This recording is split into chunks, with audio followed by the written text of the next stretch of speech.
Эфирде апта маалыматтык программасы жума ичиндеги орчундук кабарлар менен тааныштырып, студияда Гүлбарчын Молдоева. Кутмандуу кечиңиздер менен.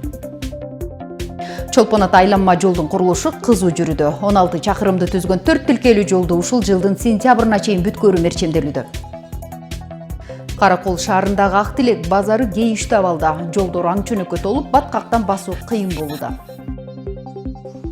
Эт базарында да баалар көтөрүлүп, эл нааразы. Эселеп көтөрүлгөн эттин баасы жана жергиликтүү элдин пикири бүгүнкү программада. Ысык көлдүн салбыруунчулары күзгү көчмөн оюндарына камданууда. Тайган агытып куш салып, аттарын текшерип машыгууда. Ысык көлдүн Чолпон ата шаарында ири инфраструктуралык долбоор башталды. Туристтик маалда жол тыгындары күч алган калада салынып жаткан айланма жолдун узундугу 16 чакырымды түзөт. 4 тилкелүү жол Бостери айылына чейин созулуп, эл аралык талаптарга жооп бермекчи. Долбоор мамлекеттин колдоосу менен ишке ашырылып, жолдун курулушун сентябрга чейин бүткөрүү мерчемделүүдө.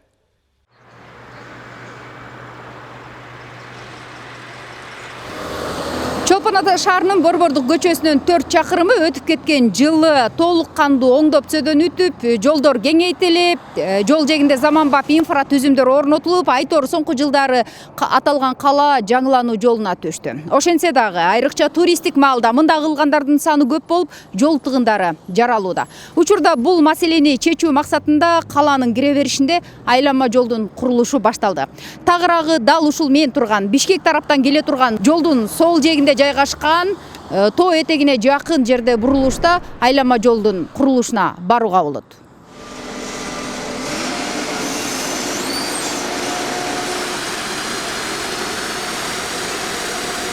Проект негизи чоң долбоор. Бул урматтуу Президент Садыр Ожоевдун өзүнүн көзөмөлүндө түстөн түз тапшырмасы менен берилип, бул эми өзүңүздөргө маалым болгондой, быйыл Чолпон ата шаарында дүйнөлүк маанидеги иш-чаралар көп өтөт.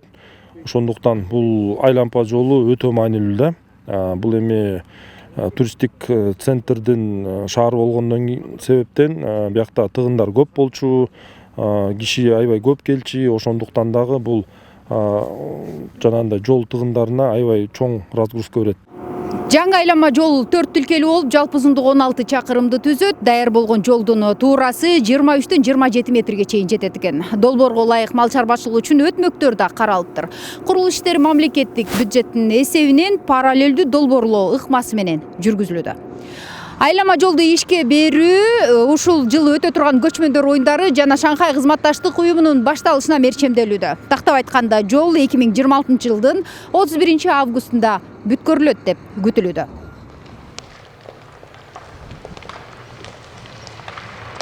Биздин Чолпон атанын территориясы аябай эле аз да.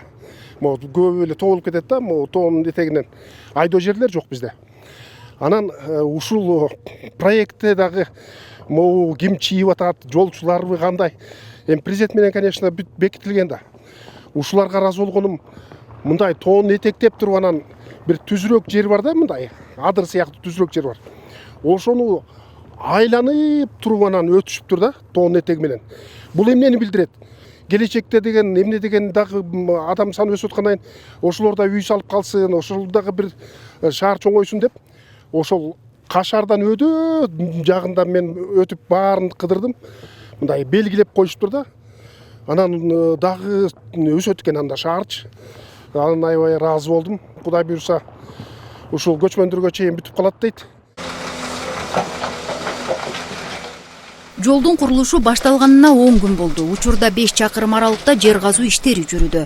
Долбоорду Кытайдын China Road компаниясы ишке ашырууда. Белгиленген мөөнөттө бүтүрүү үчүн куруучулар эми күнү түнү иштөө тартибине өтүп, кошумча жумушчулар менен техникалар тартыларын айтышууда.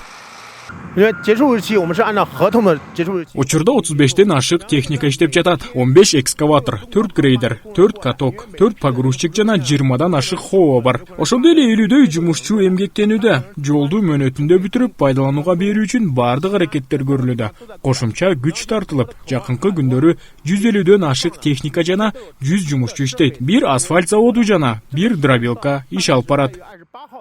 Айланма жол Чолпон Ата шаарынан башталып, Боз Тери айылына чейинки аралыкты камтыйт. Жолчулардын айтымында бул жол менен 30га жакын суу өткөрүүчү бетон түтүктөрү жана 5 көпүрө салынат. Эл аралык талаптарга жооп берген каттам болот. Башкы жолчу иш ыргагы менен жеринен таанышып, сапатты аксатпоо тапшырмасын койду. Биз эмне үчүн тиги силерди ушул жакка подрядка деп аныктадык. Себеби силердин заводдоруңар жакын дедик да, башкалар келип завод орнотуп убакыт коротпосун деп. Азыр бул жерге жанакы 3000 кубтук бетонный завод курмакчыбыз. Эгер жетишпей калса тиги жакын майданда эки жакта. Ал заводу жетишпесе бул жакка анан күтүп атса, мына жетекчилигиңе айтасыңар, мага айтасыңар талай макулбу? Бул жакка айтасыңар, биз дагы содействие кылып, чтоб күттүрбөй бардык жерде контрработа болуш керек да. Долбоор транспорттук жүктү азайтып, жол кыймылын жөнгө салуу менен инфратүзүмдү жаңылоого да багытталган. Бул жолдун курулушу менен каладагы тыгын азайып, коопсуздук деңгээли дагы жогоруламакчы. Ошондой эле Чолпон Ата шаарында өтүүчү эл аралык иш-чараларды жогорку деңгээлде өткөрүүнү дагы шарттайт. 15 февралга чейин айдоочулук күбөлүктү акысыз алмаштыруу тууралуу маалыматтар коомчулукта ар түрдүү талкуу жараткан. Бирок бүгүнкү күндө бул кызматтын мөөнөтүнө чек коюла элек. Демек, күбөлүгүн алмаштыра элек айдоочулар үчүн мүмкүнчүлүк дагы деле ачык. 10 миңден ашык айдоочулук күбөлүк жаңыланып, күн сайын миңдеген документтер даярдалып ээлерине тапшырылууда. Мындан сырткары жарандар түндүк тиркемеси аркылуу кызматты тез жана ыңгайлуу алмаштырууга мүмкүн экенин белгилешүүдө.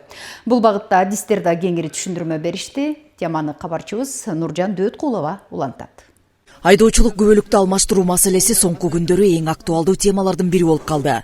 Коомчулук арасында 15 февралга чейин гана акысыз алмаштыруу мүмкүнчүлүгү бар деген түшүнүк жаралган. Бирок тиешелүү кызмат өкүлдөрү бул маалымат так эмес экенин билдиришти. Учурда айдоочулук күбөлүктү алмаштыруунун мөөнөтүнө чек коюла элек. Саламатсызбы, урматтуу жарандар. Өзүңөр билгендей, бүгүнкү күндө 15 январдан баштап жеңилдик акция менен мөөнөтсүз айдоочу күбөлүктөр алмаштырууда. Жеңилдиктер болсо ошол эле медицинский 83 формадагы справка кереги жок, анан акысыз жок.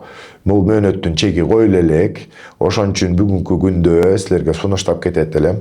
Мөөнөтү жок айдоочу күбөлүктөрдү биздин бөлүмдөргө келип алмаштырып алсаңыз болот. Расмий маалыматка ылайык бүгүнкү күнгө чейин 10 миңден ашуун айдоочулук күбөлүк жаңыртылды. Күн сайын 100 миңдеген документтер даярдалып, жарандарга тапшырылууда. Бул калк арасында кызматка болгон суроо талап жогору экенин кабар берет. Ушу акция башталгандан бери 10 миңден ашык эски үлгүдөгү айдоочулук күбөлүктөр алмашылды. Дагы деле көп экен келип атышат. Анткени деген бул санариптештирип атабыз көбүн деген. Бизде деген эчтеке чыкпай атат. Архивден илгерки архивдин баарын көтөрүп, санариптештирип, баардыгын киргизип атабыз оцифровка кылып. Күнүнө 200дөн ашык айдоочулук күбөлүк даяр күбөлүктөр берилип атат жарандарыбызга. Андан сырткары да биз ишемби күнү дагы иштеп атабыз. Ишемби күнү дагы айдоочулук күбөлүктү берүү өткөрүп берип атабыз, элдерге тапшырып атабыз. Келип ала берсе болот ишемби күндөрү дагы. Өзгөчө белгилеп кетүүчү жагдай санариптештирүүнүн артыкчылыгы. Жарандар түндүк тиркемеси аркылуу кезек күтпөстөн онлайн арыз берип кызматты жеңил жана ыкчам алмаштырууга мүмкүнчүлүк бар экенин айтып жатышат. Бул убакытты үнөмдөп гана тим болбостон бюрократиялык тоскоолдуктарды дагы азайтууда. Мынакей көрөсүз, түндүгүңүздү ачасыз. Түндүктү ачкандан кийин унаа деген жери бар. Айдоочулук күбөлүктү алмаштыруу деген жери бар. Ал жерден кырасыз дагы өтүнмөнү жибересиз мынакей. Бул жерде өзүңүздүн маалыматыңар бар мынакей. Эми бүт барлык жерде эми санарип болуп аткандан кийин барлык жерде жеңил болуп атат. Жеңилдик. Кандай десек, ошону менен жалаң онлайн өтүп, ошо менен эле тапшырып алып атат элдин баары эле. Көпчүлүктөр. Кезекке турбастан онлайн алып атабыз. Адистердин айтымында айдоочулук күбөлүктү алмаштырууну кечиктирбей алдын ала кам көрүүсү зарыл. Документтердин тууралыгы, маалыматтардын тактыгы, жол коопсуздугунун дагы бир маанилүү бөлүгү. Мындан улам айдоочулук күбөлүгүн жаңырта элек жарандар үчүн азыркы учур эң ылайыктуу мезгил. Мөөнөт боюнча чектөө жок, мүмкүнчүлүк ачык. Эң башкысы маалыматты так билип, расмий булактарга таянып аракет кылуу зарыл. Нуржан Дөөткулова, Батыр Абиев, Мадина Абакирова апта маалыматтык программасына. Каракол шаары бийик толуу статус алды. Көп балалуу үй бүлөлөргө жаңы жеңилдиктер иштей баштады. Мындай статус өзгөчө Ысык көлү Быз суу сыяктуу тоолуу региондор үчүн өтө маанилүү. Жергиликтүү экономика менен социалдык чөйрөнү бекемдөөгө жардам берет. Каракол тургундары жаңы жеңилдиктерди жигердүү пайдаланып жатышат, бирок айрымдары мисалы эмгек акыга кошумча төлөм дагы толук ишке киришин күтүүдө. 2025 жылы өткөн элдик курултайда көтөрүлгөн демилгелердин бири ишке ашып, Каракол шаары расмий түрдө бийик тоолуу жана жетүүгө кыйын аймактардын тизмесине кирген. Бул чечим шаар тургундары үчүн бир катар мамлекеттик жеңилдиктерди алып келди. Алар мурда негизинен алыскы тоолуу айылдарда гана колдонулуп келген. Эң маанилүү жаңылыктардын бири көп балалуу үй бүлөлөргө берилүүчү жөлөк пул. Азыркы мыйзамга ылайык бийик тоолуу шарттарда жашаган үй бүлөлөрдүн 3 жана 4 баласына 3 жашка чыкканга чейин ай сайын 3000 сомдон төлөнөт. Караколдун жаңы статусу менен бул жеңилдик шаар тургундарына да жайылтылды. Жөлөк пулду бир турчу боюнча ошо 3-4 балабызга алдык. Негизи 5 балабыз бар. Ошонун 3-4 баласын алдык. Биринчи жолу алдык. 3 жашка чейинки бериле турчу. Документ чогултуу боюнча жеңил эле болду. Баарын түндүктөн бердик. Баарын бат эле бир күндө эле чогултуп эле бир күндө тапшырып койдук. Февраль месяцинен баштап эле уже алып баштадык да. Биринчи балдарыңыз, демек буга чейинки балдарыңыздарга эч кандай буга чейинки балдарымда мен чындыгында 3-4 жолу тапшыргам. Биринчимде келип ошо холодильник үйүңдө эмне буюмдарың бар болсо ошонун баары эсептелинет деп келип берилбей кеткен да. Кийинкилеринде тоже машина бар, тил бар, бул бар деп көп нерсени эме кылып коюшкан да. Негизи бир төлөй акча болот, балдардын сатигине баланын өзүнүн кем каштарына жетишип калат экен да. Маалыматтар боюнча азыркы учурда Караколдо 1150 ата-эне 3 баласына жөлөк пул алуу үчүн документ тапшырып, алардын ичинен 615 биринчи айлык төлөмдү алып кетишти. Бул сан дагы өсүүдө. Анткени арыздарды кабыл алуу дагы деле уланууда. Мындан тышкары, шаар бийик тоолуу аймактарга киргенине байланыштуу электр жарыгына, пенсияга жана эмгек акыга кошумча компенсациялар каралган. Ал эми эмгек акыга кошумча каражат азырынча төлөнө элек. Бул үчүн министрлер кабинети тарабынан атайын токтом кабыл алынышы керек. Токтом чыккандан кийин шаарда иштегендерге тиешелүү кошумча акча төлөнө баштайт. Бул дагы болсо Каракол шаарында ошол ата-энелерге бир жардам катары бир жакшы көмөк болмокчу. Мындан тышкары ошол тоолуу аймактарга киргендигине бул светтен дагы мисалы мурун 700 киловаттка чейин 1 сом 37 тыйындан, андан кийин 2 сом канча тыйындан төлөнсө, азыр бардыгы эле ошол 1 сом 37 тыйындан эсептелип, бул дагы элге ошол тоолуу аймакка киргендигине байланыштуу бир жеңилдиктер болду да. Мындан тышкары эмгек акыга дагы жанагы кошула турган акча ушул Кабминдин бир токтому чыкса, жана коэффициенти менен кошулуп, ошонун негизинде перерасчет менен ошол эсептелип, бул эмгек акыга да кошулмакчы тоолуу аймактарга. Мамлекеттик кепилдиктер жана компенсациялар жөнүндө мыйзамдын негизги максаты бийик тоолуу жана катаал шарттарда жашаган калктын демографиялык өсүшүн колдоо, көп балалуу энелерге жардам берүү, балдардын ден соолугун, өнүгүүсүн камсыз кылуу. Караколдун тургундары үчүн бул өзгөртүүлөр шаарды өнүктүрүүгө, жашоо сапатын жакшыртууга жана жаш үй бүлөлөрдүн тоолуу аймактарда калуусуна түрткү берери күтүлүүдө. Талгат Токтомушев, Нурдин Урманбетов, Атайын апта маалымат программасы үчүн. Айыл өкмөттөрү жер маселесин өз алдынча чечүүгө милдеттүүбү же ар бир иш сотко жетиши керекпи? Каракол шаарында өткөн жыйында дал ушул маселе кызуу талкууланды. Адистердин айтымында мыйзам айыл өкмөттөрүнө жетиштүү ыйгарым укук берет, бирок айрым жетекчилер жоопкерчиликтен качып, майда маселелерди да сотко өткөрүп жатканы белгиленди. Кабарчы Нуржан Дөөткулова жерине барып күбө болуп, Ысык көл облусунун административдик сотунун мыйзамдарынын талкуусу боюнча кеңири айтып берет. Бүгүн Каракол шаарындагы Адилет үйүндө Ысык көл облусунун жергиликтүү бийлик өкүлдөрүнүн катышуусунда маанилүү жыйын өттү.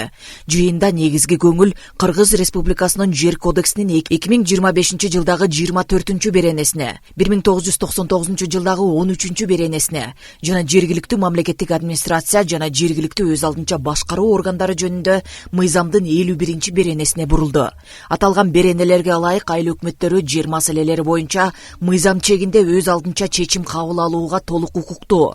Башкача айтканда, жер бөлүштүрүү, трансформациялоо же пайдаланууга байланышкан айрым маселелерди сотко жеткирбей эле жеринде мыйзамдуу тартипте кароого мүмкүнчүлүк бар. Бүгүнкү тегерек столго жергиликтүү өз алдынча башкаруу органдары, жергиликтүү мамлекеттик администрациялар жана мамлекеттик органдардын жергиликтүү өкүлчүлүктөрү чакырылды. Максат бул Кыргыз Республикасынын административдик иштин негиздери жана административдик жол жоболору жөнүндө мыйзамдын колдонушу. 2015 жылы бул мыйзам кабыл алынган. Мыйзам кабыл алынып атканда максат бул аткаруу бийлиги жарандардын арыздарын кароодо, алардын муктаждыктарын чечүүдө жана ошолор боюнча өздөрүнүн административдик актыларын кабыл алууда Кыргызстан боюнча бирдей эреже, ошол эле кайрылуучулардын, жарандардын, бизнесмендердин, юридикалык жактардын арыздарын кароодо бирдей тартипте каралышын камсыз кылууда, алардын укуктарын коргоо үчүн жанагындай ачыкча бюрократияларды жоюу, мамлекеттик органдардын өзүнүн ишин алып барууда ачыктык, адилеттүүлүк орнотуу үчүн ушул мыйзам кабыл алынган. Бирок практикада башка көрүнүш орун алып жатканы айтылды. Айрым айыл өкмөт башчылары мыйзамда көрсөтүлгөн ыйгарым укуктарды колдонбостон жоопкерчиликти сот органдарына жүктөп, майда жер маселелеринде административдик сот аркылуу чечүүгө аракет кылышууда. Натыйжада соттордо жөнөкөй жеринде чечиле турган иштер көбөйүп, жарандар убакыт жана каражат жагынан кошумча түйшүк тартууда. Административдик акты чыгаруу боюнча толук процессуалдык жоболор жазылган. Мисалы сот бийлиги, соттор, административдик соттор, жарандык иштерди караган соттор жана жазык кылмыш иштерин караган соттор боюнча дагы ар бир процедура боюнча, өндүрүш боюнча процессуалдык кодекстер бар. Жарандык процессуалдык кодекс, административдик, ошондой эле жарандык процессуалдык кодекстер. Ошондой эле процессуалдык мыйзам аткаруу бийлиги үчүн дагы кабыл алынган. Жана мен айтып кеткендей, административдик иштин негиздери жана административдик жол жоболору жөнүндө мыйзамдар. Ошол боюнча административдик органдар арыздарын, жарандардын арыздарын кароодо, алардын муктаждыктарын терең изилдеп, талабын адилеттүү карап, ачык карап, жана ал боюнча протоколдор түзүлүш керек, ал боюнча чечимдер кабыл алыш керек. Бүгүнкү күндө ошол мыйзамдын талабына ылайык аткаруу бийлиги иштебей жатат. Ошол боюнча тегерестол өткөрүп, эмне себеп эмнеде биз соттор күндө жарандардын бизге кайрылган арыздары боюнча карап, административдик органдын берген жоопторуна баа берип, ошол мыйзамдын иштебей жаткандыгы боюнча мындай бир талкуу жүргүзүп, себеби эмнеде? Балким бийлик, жергиликтүү органдар бул мыйзамды жакшы билбегендиги, же болбосо ушул мыйзамды аткарууда кандайдыр бир механизмдер жакшы иштелип чыккан эмеспи? Ошонун бир чогуу себебин аныктап, чогуу максат талкуулоо.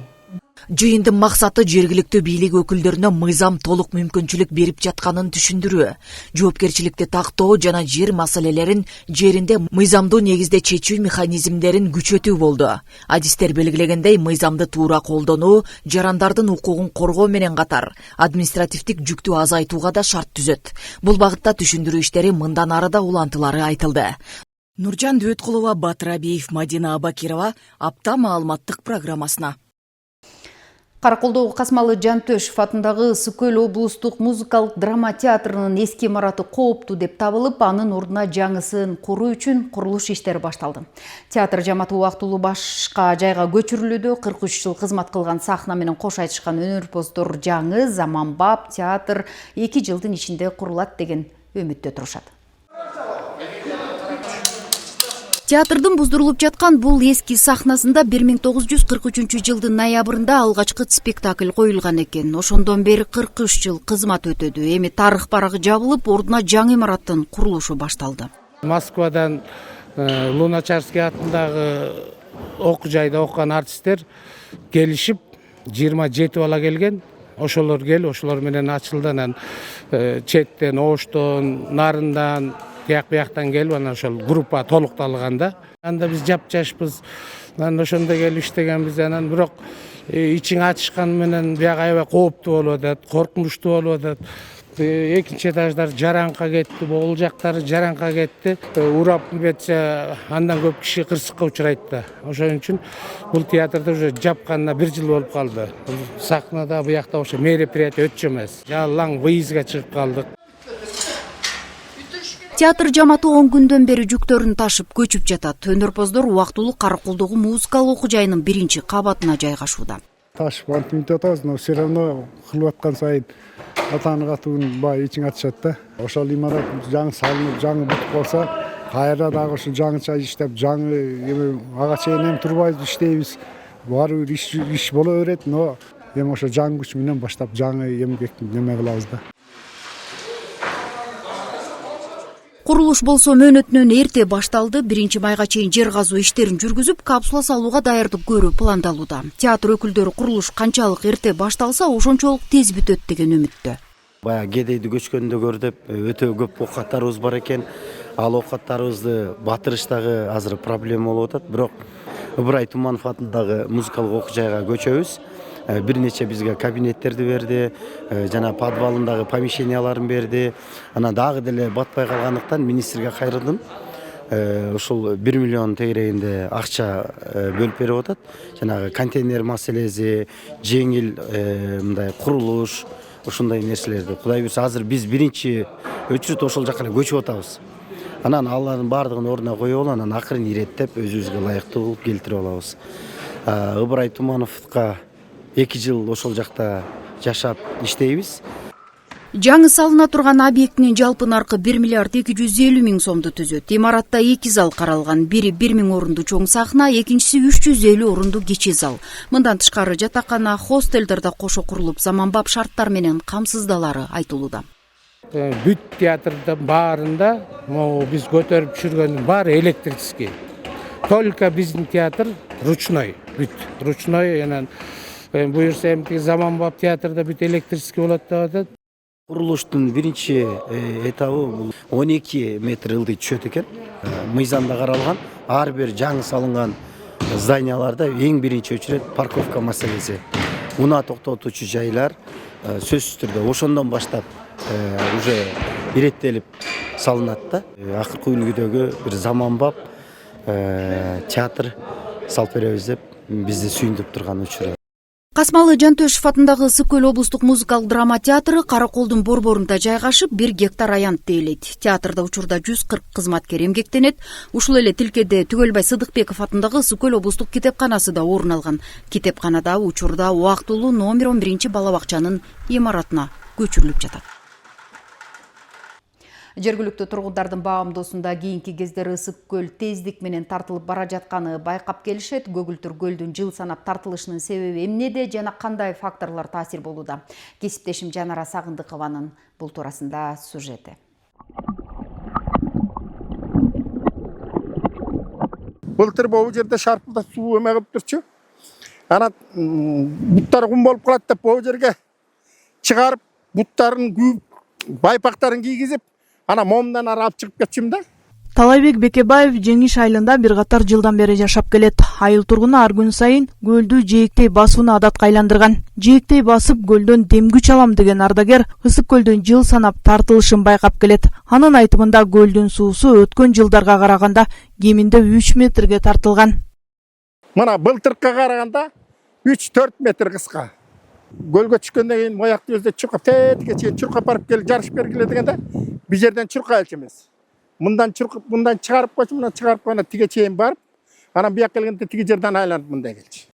Көл жээгине жай айында гана келгендер буга анчейин деле маани бербеши мүмкүн. Бирок тескей жээктеги суу астында жаткан чоң таштардын сыртка чыгып калышы көлдүн тартылышынан кабар берет дейт айыл аксакалы. Соңку жылдары Ысык-Көл кеминде 15 метрге чейин тартылып кеткенин жээктердин баамдоого болорун айтат. Сөргөңдөн бөксөрүп эле келатат.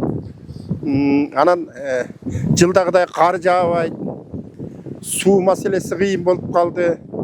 Анан бияка куйган, мисалы үчүн биздин Жеңиш айылындагы тиешелүү суу көлгө кышында эле бир аз куйбаса куйбай да калды да. Кышкысын ошо бир кулакка жетпеген эле суу куят. Анан калганын тиги мал четтеп көстүнгө кой беребиз. Анан ушул жерден азыр мен силердин көзүңөрчө эле өлчөп көрөйүн канча кеткенин. 1 2 3 4 5 6 7 8 9 10 11 12 13 14 15 başta 16 Tragediyaga түшүп болот. Эми биздин өкмөттөр деле ойлонуп атса керек. Кыргызстандагы эң чоң тоолуу туздуу ысык көл суусунун тереңдиги 668 метр. Ал эми ысык көл түндүктөн түштүккө 58 чакырымга, батыштан чыгышка 182 чакырымга созулат. Көл боюнда жайгашкан Тоң айылынын тургуну Шамирбек Иманалиев да ысык көлдү сактоого жан үргөн айыл активисти. Көлдүн суусу тартылып жатканын айтып, бул экологиялык чоң көйгөй экенин баса белгиледи. Акыркы 3-4 жылдан ичинде эле 3-4 метрге кеткенчип эметип калды да. Соолгосуп, жээк уже арылап эле баратат. Жаздан баштап кышка чейин бүт суунун баары тең талаачылыкка, сугатка кетет. А көлгө суу вообще эле куйбай калып атышат да. Мында чанда жерден эле куят. Мына мен билгенден бореки түп жактан куят, постоянно суу. Калган бу югтан дагы, северден дагы бүт суу, келген суу бүт жанагы пойлага кетип атат. Кыргызстандын Бермет аталган ысык көлдүн экосистемасына мамлекет башчысы да тынчсызданып келет. 2025 жылы өткөн элдик курултайда ысык көлдүн тартылышы тууралуу мамлекет башчысы маселе көтөргөн. Жаратылышыбыздын Бермети өтө маанилүү экосистема болгон ысык көлдүн тагдыры өзгөчө көңүл бурууга арзыйт. 1854 жылдан бери көл суусунун деңгээли дээрлик 14 метрге төмөндөп, суунун көлөмү 85 миллиард куб метрге, ага куйган дарыялардын саны 3 эседен ашык кыскарып кеткен. 1950-60 жылдары көлгө болжол менен 100-110 дарыя куюп келген болсо, азыр болгону 30-35 эле дарыя куруп куюп калды. Адистер көлдүн тартылышы климаттын өзгөрүшү, кургакчылык мөңгүлөрдүн азайышына байланыштырууда. Ысык көлгө куйган ондогон өзөн сайлар жыл санап соолуп бара жатканын баамдашкан. Суунун көлөмү 14 метрге бул жагы эле тартылып калды. Ал болсо бул түштүк тарабында, түндүк тарабына болсо, кайсы жерде баягы тай жерлер болсо, ал 20-30 метрге чейин суунун эмеси тартылып калды, суучу жээктен тартылып калган. Эки фактор бар да. Бул антропогендик фактор, адам фактор деп коет, жана климатикалык фактор. Антропогендик фактор бул азыр эми ысык көл область боюнча негизи айыл чарба өнүгүп атпайбы? Айыл чарба өнүгүп аткандан кийин азыр мына көп багбандар, бактарды отургузуп атат. Анан ушул негизи сезон убагында азыркыда учурунда азыр суу кетип атат да. Ошон үчүн бул суунун көлөмү азайып калды көлгө. Көлгө мына азыркы маалымат боюнча 30-35 чын эле мындай чоңураак дарыялар эле сууга азыр кирип атат. Андан тышкары биз эмени айтсак, көп пансионаттар салып атат. Бул да антропогендик фактор. Климаттык фактор десе, бул азыр өзү негизи бүт эле дүйнө жүзүндө жердин температурунун өсүшү. Ошон үчүн бай орусча айтканда испарение да көбүрөөк болуп атат, ал да өзүнүн таасирин берип атат. Адистердин белгилөөсүндө 2011 жылдан 2021 жылга чейин ысык көлдүн суусу жээктен 1 метрге чейин тартылган. Буга кичи дарыялардын азайышы жана ысыктан улам суунун бууланышы себеп болууда дешет. Кыргызстан боюнча кичи дарыялар соолуп бара жатканын байкоого бул орунда белгилешкен. Жай бою дээрлик жаан-чачындын азайышы да негизги себеп экенин айтышат. Ысык көл аймагында жалпы жонунан 156 дарыя бар. Бирок алардын 30 гана ысык көлгө куят. Жанара Сагындыкова, Нурдин Нурманбетов, Батыр Айбиев, Апта маалымат программасына. Каракол шаарындагы Актилек базары кейиштүү абалда, жолдор аң-чөнөккө толуп баткактан басуу кыйын. Соода борборунун мындай абалы айрымдар үчүн кадыресе көрүнүш болуп калгандай. Андан башкага арга жок. Каладагы жалгыз базар болгондуктан шартына карабай соода кылууга туура келүүдө. Ал эми сатуучулар жаңы базар ачылса деген илгери үмүт менен күн кечиришүүдө. Кабарчы Айзат Анарбекова эски базардын абалын көрүп, жаңы базардан маалымат алды.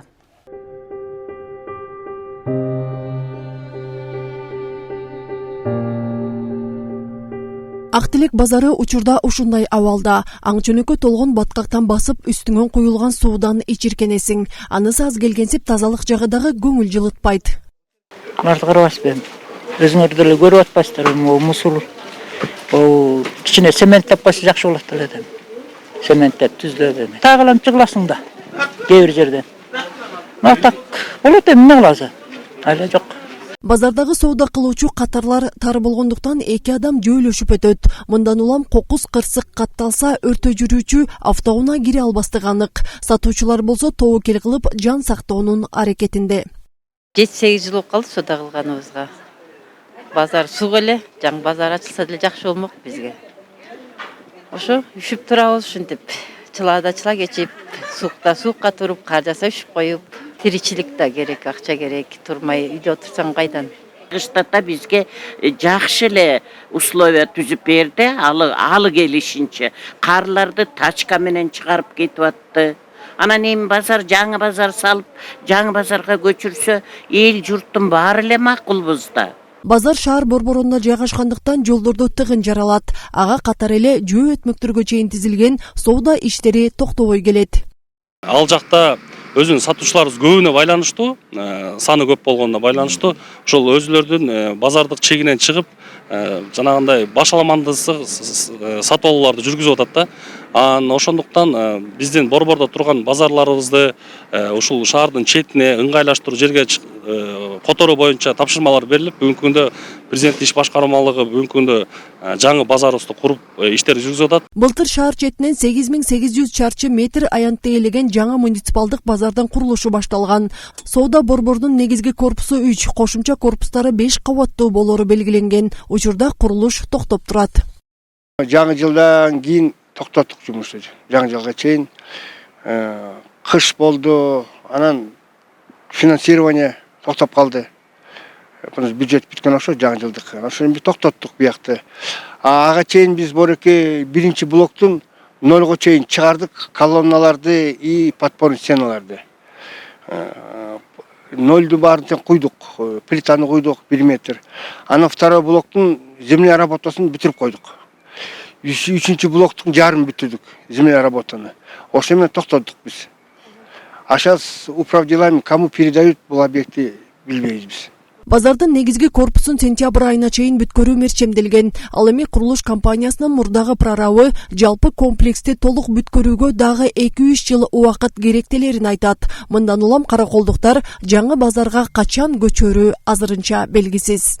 Айзат Анарбекова, Батыр Абиев, апта маалыматтык программасы үчүн. Учурда өлкө аймагында эттин баасы өсүп жатканы маалым. Көл аймагынын борбору Каракол шаарындагы эт базарында да баалар көтөрүлгөнү байкалган. Эт базарындагы баалар жергиликтүү элдин пикири. Кесиптешим Жанара Сагындыкованын материалында. Эптеп 1,5 кило алабыз. Анда санда кичине эт жейли деп. Элек тургундары мынтип эт алууга келип бааларын көрүп таң берүүдө. Күркүрөгөн күздө деле эттин наркы түшпөй учурда көтөрүлгөнү карапайым элдин капчыгына оор болуп жатканын айтышат. Койдун этин алсамбы деп келгем. Анан баары эле кымбат. Аны биз пенсиядабыз, ошо пенсиялерге аябай кымбат болуп калат. Мурун жакшы болчу, ошо арзан эле алып кетчүбүз 2-3 кило. Азыр араң 1 килона ошончо бага алып атпайбызбы? Буларды ойлоп көрсөк, байлаган кишиге да оор. Азыр жем да кымбат, чөп да кымбат. Мындай ойлоп келсең, алган кишиге да кымбат болот. Эмне алабыз? Жакшы ошол экен. Мен жылкынын этин алайын деп келгем негиз. Мага алабыз. Айла кайдан бирөө бекер бербейт да.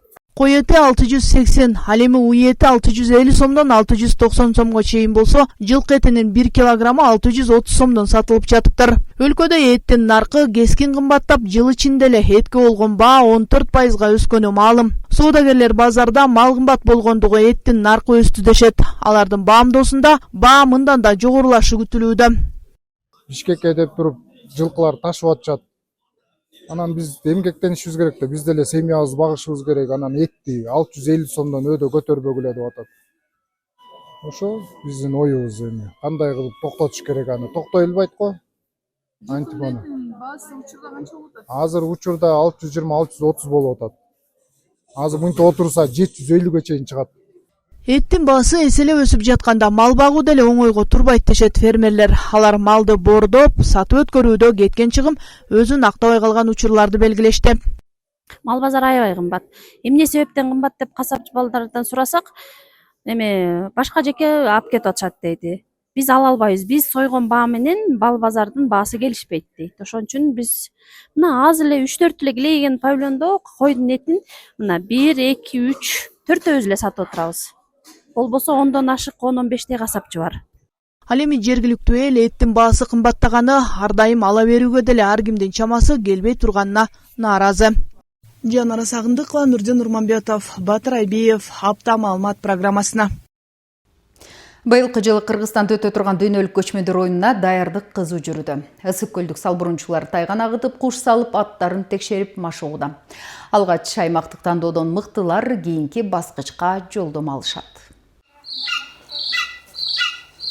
Тоңдун Төрткүл айылынын тургуну Кадырдин Шерманбетов куш салып тайган агытууга талаага чыгып жатат. Анын 2 уулу да жанында. Мүнүшкөр быйыл өтө турган көчмөндөр оюнуна даярдык көрүүдө. Ал 30 жылдан бери ата салтын улап куш таптап келет. Азыр тажрыйбасын балдарына үйрөтүп, муунда муунга өткөрүүгө аракет кылууда. Бул эми азарт болуп калды, кандан өтөт экен да. Балам айткандай 4-чү муун болуп кетти, мен 3-чү муундам. Балам 2 балам тең бүркүт сурат. 2 бүркүт тайган бага. Жылга жакынбыз. Илгертен келген ата-бабанын салтын улап келатабыз. Бул эми мурастар да, ошону кармап келатабыз да. Темирландын 2 жаштагы алгыр кушу жакында аймактык иш-чарада жеңүүчү аталыптыр.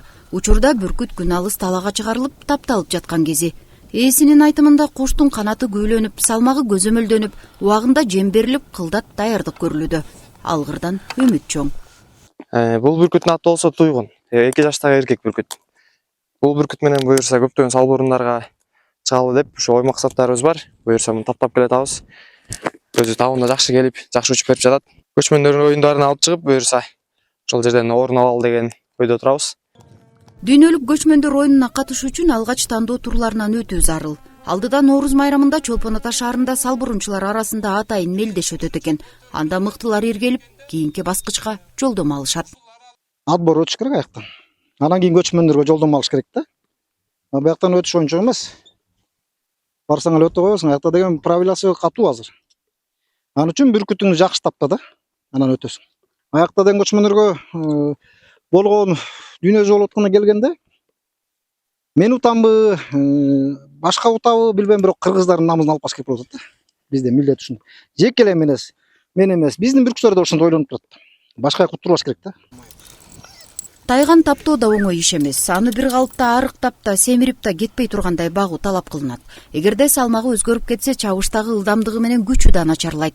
Ошондуктан таптоочу күн сайын машыктырып, тамак ашын так өлчөмдө берип, абалын көзөмөлдөп туруу керек. Алдыдагы эл аралык көчмөндөр оюнуна ысык көлдүк салбурунчулар азыртадан даярдык көрүү керектигин айтышууда. Бүркүттөрүн таптап, тайгандарын багып, мыкты натыйжа үчүн аракет уланууда. Бүгүнкү программанын өзөгүн мына ушундай окуялар түздү. Эфирден амандашканча сак саламатта болуңуздар.